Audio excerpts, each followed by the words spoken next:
సాక్షి అనుదిన మన్నా ద్వారా మీ అందరికీ శుభోదయం. నేటి ఉదయకాలము యేసుని స్వస్థపరచు ప్రత్యేకమైన కార్యక్రమం ఉంటుంది. ఉదయం 10 గంటలకు ప్రతి వారు సకాలం వచ్చి దేవుని యొక్క ఆశీర్వాదం పొందవలసిందిగా కోరుకుంటున్నా. నేటి ఒక బలమైన మాట 1 దినవృత్తాంతాల గ్రంథము 22వ అధ్యాయము 13వ వచనం. నీవు వృద్ధి పొందుదువు, ధైర్యం తెచ్చుకొని బలముగా ఉండుము, భయపడకము, దిగులు పడకము.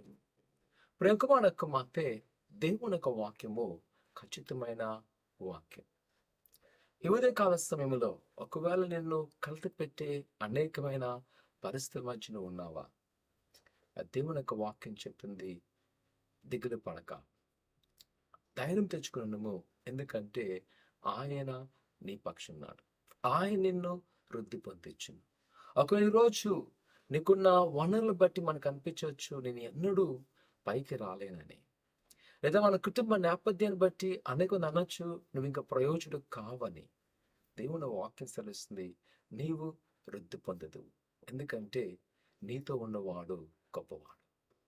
ఈరోజు మనకు ఉండవలసినది ఏంటి అంటే ఆయన కృప ఉండేలాగా సరైన ఆత్మీయమైన జీవితం. సరైన ఆత్మీయ జీవితంగానే మనం కలుగుంటే కుమార్తె నువ్వు భయపడవలసిన లేదు. ప్రభువుని పట్ల గొప్ప కార్యం చేయాలి. ఆయన గొప్ప యోచనతో నిన్ను బలపరచును. దిగులు చెందక, ఆధైర్యపడక, జరుగుతున్న పరిస్థితిని బట్టి ఆలోచింపచేయక యేసును చూడు. ఈ ఉదయకాల సమయంలో ఒకవేళ నువ్వు చెల్లించవలసింది, లేదా నువ్వు భరిస్తున్న బాధ, వ్యాధి, దుఃఖము నిన్ను ఒకవేళ అణిచివేస్తుంది అనుకుంటున్నావా? ఇదిగో ప్రభు వాగ్దానం ఉంది, ఆయన నిన్ను వృద్ధి పొందిస్తాడు. భయపడక. ప్రార్థన చేసుకుందాం.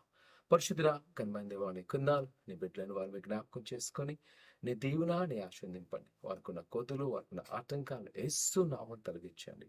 నీ కృపాక్షమలతో నింపి నీ దేవ ఆశీర్వదింపండి. ఆయన వారిని పట్ల ఏదైతే కోరుకున్నారో అక్కడ సిద్ధింపచేస్తూ ఆయన వృద్ధింపచేస్తాను.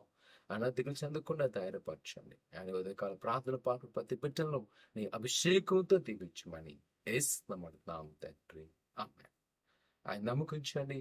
ప్రభు నీ పట్ల గొప్ప కార్యం చేయను గాక. ఆమేన్.